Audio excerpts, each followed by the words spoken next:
Today is Giving Tuesday, a day for hope. Across the world, hope takes many forms. For our community, it's the drive to find answers and a cure for Okur-Chung Neurodevelopmental Syndrome. We're at the cusp of genetic advancement like we couldn't find 10, 15 years ago, so that gives me so much hope. There's a lot of hope involved in knowing that somebody else is in the trenches with you. Hope isn't just a word. It's what drives every family, every researcher, every breakthrough.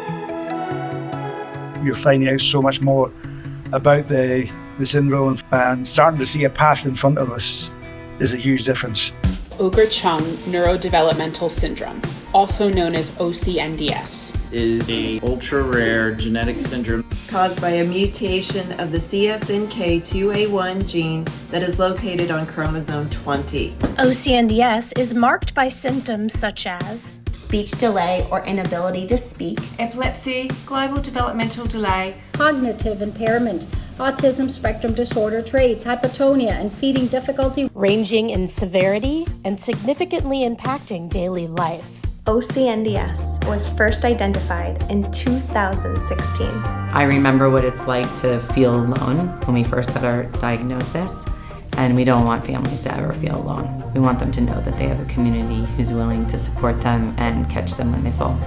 The CSNK2A1 Foundation was founded out of necessity, fierce determination, and love. In 2016, inspired when Jennifer and Jason Sill's daughter Jules became the 6th person in the world to be diagnosed with OCNDS, they recognized an overwhelming void. There was no information, no treatment, and no path forward. When we received our diagnosis, we were handed the only source of information available, a single scientific publication, and told, good luck. No one was coming to save our children. We had to build it ourselves, and we're doing it in unity with families, researchers, and supporters. We're living in a time where rare diseases once thought to be untreatable are now being treated. We believe OCNDS is treatable. Our mission is to support families affected by OCNDS, raise awareness, drive research, and pursue effective treatments for this rare disease.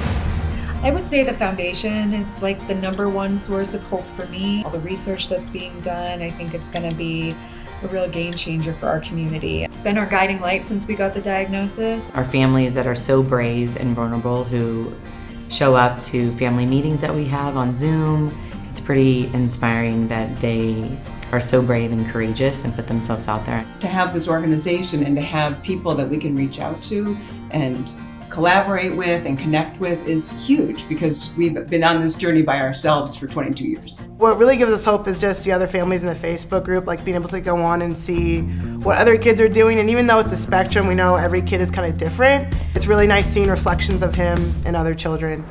There's plenty of other rare diseases out there that don't have a robust foundation, so we feel very fortunate for that. And we have already seen science change lives. It was just a few years ago where families had no answers. And now, thanks to research, that diagnostic odyssey is finally coming to an end. Your support kept momentum high and pushed OCNDS research forward in tangible ways. This year we celebrated 6 new scientific papers, including the first publication from the Foundation using data from our natural history study with Simon Searchlight. We also made strides in drug repurposing efforts across several different animal models. This matters because it helps shorten the road to potential treatments.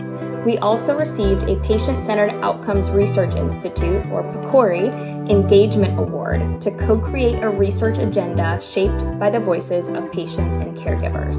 And now there's a whole host of researchers working on this, whether it's a cure for other families that have come after us, or just to help make our children's lives and our families' lives easier and more manageable. That gives me a lot of hope in our growing community.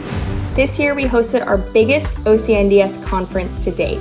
Nearly 200 people came together, including 25 families, as well as 59 clinicians and researchers. Every time we get bigger and it gets more exciting, so I'm super happy to be still part of this community. We learned from one another, we built and strengthened connections, and we also set the top research priorities that will guide the next phase of our scientific work. Our internship program grew too. We welcomed 15 interns this year, with 3 more on the way.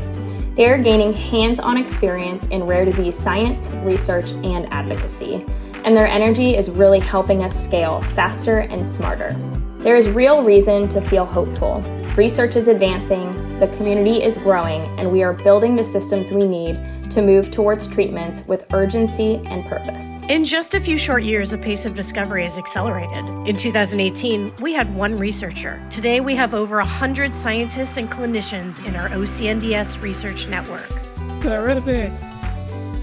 They've built a large patient community that actively participates. It is not often that you find families involved at every stage and pushing us to find solutions. I believe in the power of science. There's real hope for families living with OCNDS because of the dedicated work of scientists throughout the world. We're still at the very beginning of our understanding, but together we can get there faster. Together we can come up with those answers. Each year, your donations accelerate this work by transforming limited resources into real research impact. We are doing a lot with a lean budget. We are facing the challenges head on and staying focused on treatment. We are using science, technology, and the wisdom of our community to build research tools, generate knowledge, and form partnerships with industry. All of it is aimed at life-changing treatments. Together, we are turning determination into progress.